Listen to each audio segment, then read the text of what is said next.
Hey, what's up, everyone, and welcome to Instant News. Today, we're diving into one of those stories that, honestly, every sports fan just loves to see. It's all about what happens when the big-name superstars have to take a seat and the underdogs finally get their moment to shine. It's the ultimate test of what a team is really made of. So, it's the question that every fan both dreads and, secretly, is a little excited to see answered. Does the team just completely fall apart without their leader, or does that create an opportunity? Does it force new heroes to step out of the shadows and rise to the occasion? Well, we just saw this exact drama play out in a recent NBA game that had everybody talking. So picture this, December 11th, 2025. You've got two of the league's heavyweights, the Boston Celtics and the Milwaukee Bucks, going head-to-head. But here's the catch. The biggest names weren't even on the court. For the Celtics, no Jason Tatum, and for the Bucks, no Giannis Antetokounmpo. Both teams were suddenly forced to figure out who they were without their main guys. All right, so here's how we're going to break this all down. First, we'll set the stage for this battle of the backups. Then, we'll get into the huge switch that happened in the second half. After that, we'll put the spotlight on the unlikely heroes, look at what this one win means for the big picture, and finally ask, what does it all mean going forward? Okay, so let's set the stage. To really get why this was such a massive upset, you have to understand just how far apart these two teams were coming into this game. Seriously, this wasn't just about the missing stars. These were two teams on completely different paths this season. So just take a look at this. The NBA power rankings before the game, they tell the whole story. The Celtics were sitting pretty at number 6.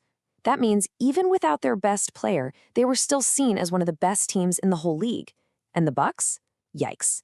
They were way down at number 22. We're talking the bottom third of the NBA. They just looked totally lost whenever their superstar wasn't there to carry them. And yeah, the experts all agreed. This quote from Clutch Points really sums it up.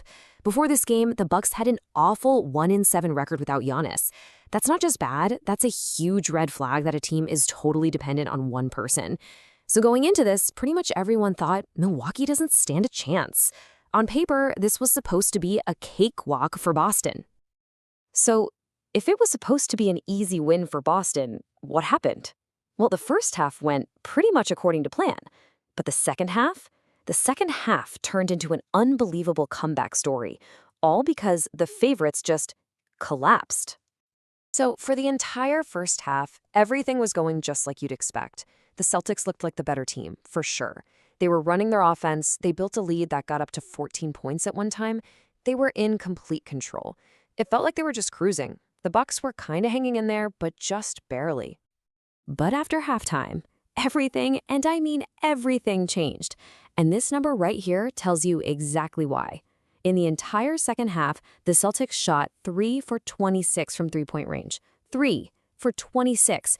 That's just over 11%. It was a total meltdown. It was like somebody put a lid on the basket for them. Every shot was just clanking off the rim, and you could see their confidence just disappear. And with the Celtics unable to buy a basket, the Bucks saw their opening. They totally smelled blood in the water. They went on this massive 22-6 run that just completely flipped the momentum.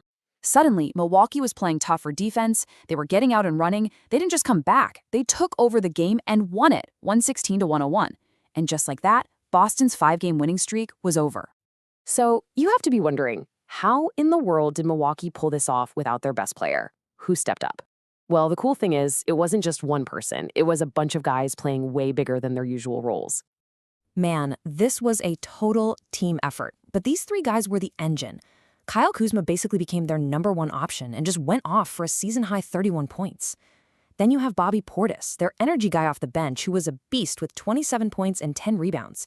And then there's Kevin Porter Jr., who did a little bit of everything, getting an incredible triple-double with 18 points, 10 rebounds, and 13 assists. Just a massive all-around game from him. Now, on the other side, even though it was a really tough loss for the Celtics, there was one definite bright spot.